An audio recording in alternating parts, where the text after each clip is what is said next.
You are here, so you have accepted my invitation. Now, what exactly do you hope to get out of this experience? You want to see a ghost? 13 nights. Visit me, this time 12 midnight in this graveyard, and I will tell you ghost stories. Perhaps true ghost stories. Why am I doing this?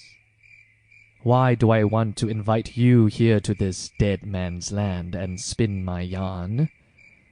Just so that I can scare you? Is that it? Well, why you? I have my purpose for doing this. As for you, listeners, you will have to find your own for accepting my invitation.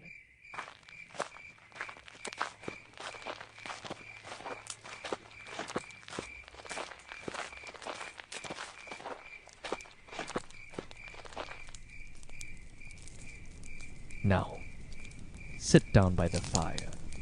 Lean closer as I spin my very first story.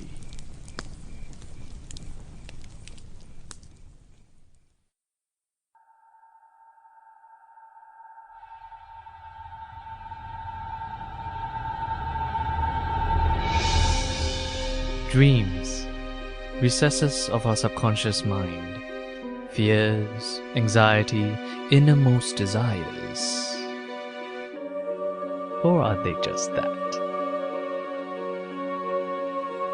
Some believe that dreams are much more, a premonition or at times messages from the dead.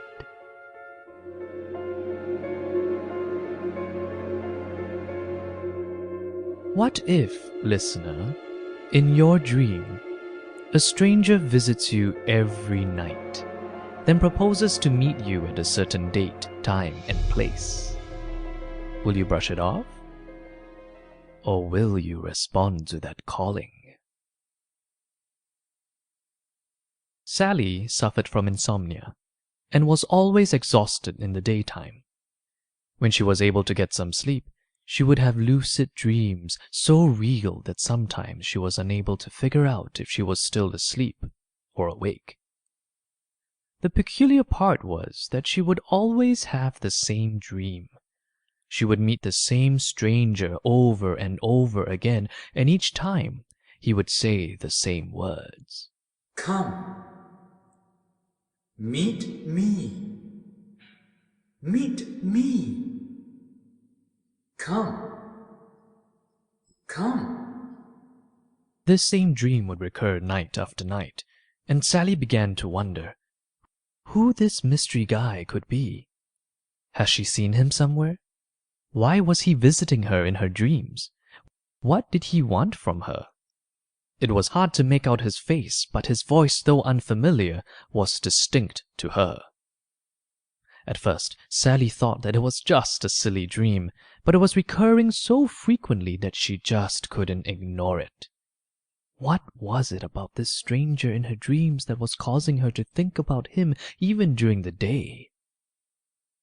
She felt a strong sense of compulsion, almost even a curious attraction. But then one night, something else happened in her dream. Something different. Come, meet me. Come, come. Meet me in the park. Tomorrow, 2 p.m. Come, meet me. I will meet you. This dream was different from all the previous ones because this time he told her specifically where and when to meet. And the strangest part was, she could also make out part of his face, most distinctly a mole under his chin. Sally didn't know what to make of it. Should she brush it off? It was just a silly dream anyway, right? Was he even real? Tormented by her strange desire fueled by curiosity, she felt perturbed and so confided in her friend, Natasha. That is so freaky. Why did you even agree to him? I don't know. It was a dream. How am I supposed to control what I do or say in dreams? I think subconsciously you do want to meet this guy. That's why you agreed. Let me guess. He was young and handsome, right? No, I mean, I don't know. I can never see his face. But he has a mole on his chin. Eee. I hope it's not a hairy mole. That's so gross. What do you think these dreams are trying to tell me? I don't know. There's always something fascinating about dreams. Sometimes they can actually mean something, but sometimes they're just nonsensical.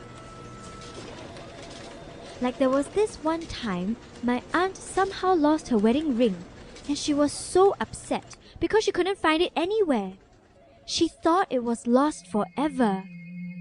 Shortly after that, she kept having dreams about a field of bright yellow flowers.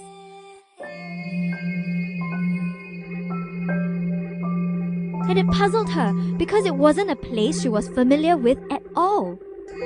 But then, one day, when she made her annual visit to her old friend's house, she saw that the garden was in a brilliant display of fresh yellow carnations in full bloom. The scene was just like what she saw in her dream. Then, out of the blue, something just prompted her to search the flower bed. And lo and behold, she found her ring. That's right! Strange, huh? Not to mention stuff like deja vu, people dreaming of winning lottery numbers, and accidents before they happen. The human mind is just, I don't know, mysterious? No, creepy? Whatever.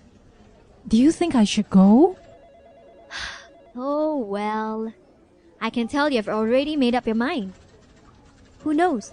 Maybe your dreams are trying to tell you something. But most of the times, I think they're just stuff made up from our imagination. That being said, I don't think it will hurt to go to the park today and see what happens. What if nobody shows up at 2 p.m.? If nobody turns up to meet you, then we'll know it's just a stupid dream. But if some super cute guy appears and you end up marrying him, he will literally be the guy of your dreams. What would you do if you were Sally? Would you respond to this mysterious calling? Would there even be a guy there waiting for her? If Sally did go to the park and nobody turned up, would she stop having those bizarre dreams about the stranger? During their lunch break, Sally and Natasha walked to the park, which was just down the road from the office building. They were very familiar with this park and often had their lunch there to avoid the busy crowd. They wondered where exactly they should wait for him, or would he be looking for Sally?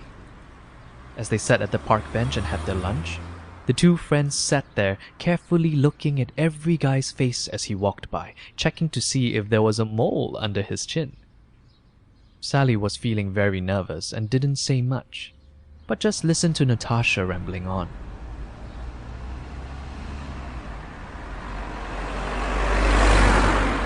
Just 5 minutes before 2 p.m., Sally's throat was feeling dry, so she crossed the road to buy herself a drink. I'll be right back. You'd better hurry.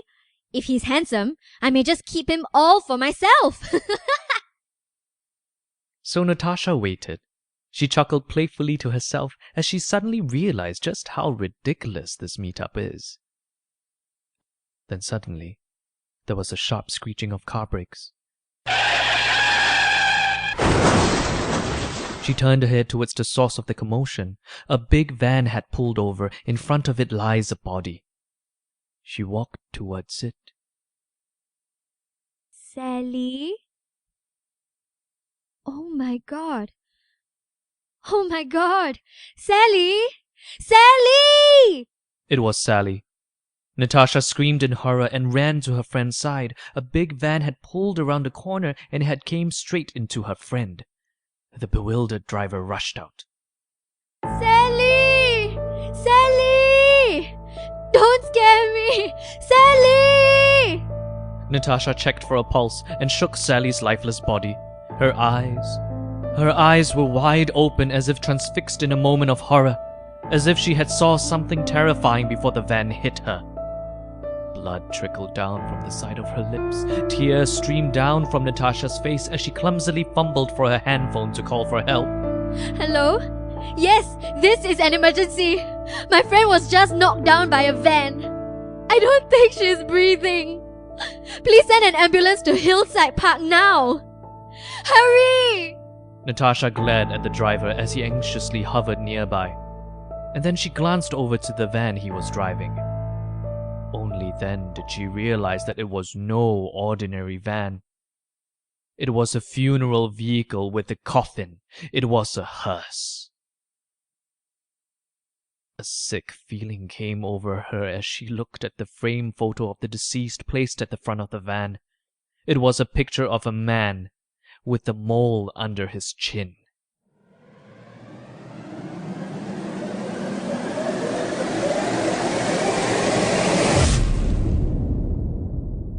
Natasha gasped and looked at her watch. The time was 2 p.m.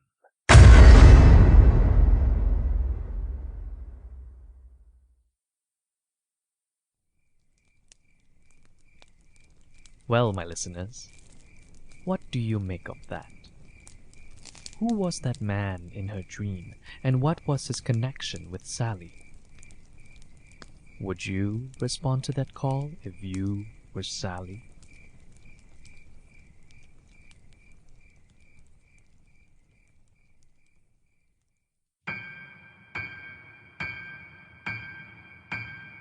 This tale, listeners, is but a small sample of what you can expect from my following many episodes. A good horror is when you don't see it coming, and you can expect many of such delightful twists in my selections for you. I have carefully chosen my stories to cover horror genres of many kinds: spiritual possessions, haunted objects, terrifying encounters, forbidden rituals like peeling a red apple at midnight, dreaded yarns from different places awaits: hospitals, army camps, dormitories, haunted apartments, graveyards.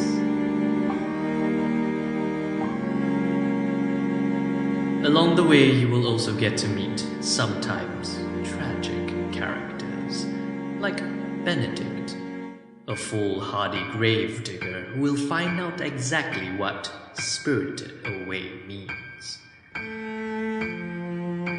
Anthony, an art student who pays the price for his ultimate work. Rio, the mysterious stranger who approaches those contemplating death in the suicide forest. Come, stroll through my graveyard as I entertain you with hours upon hours of my ghost stories.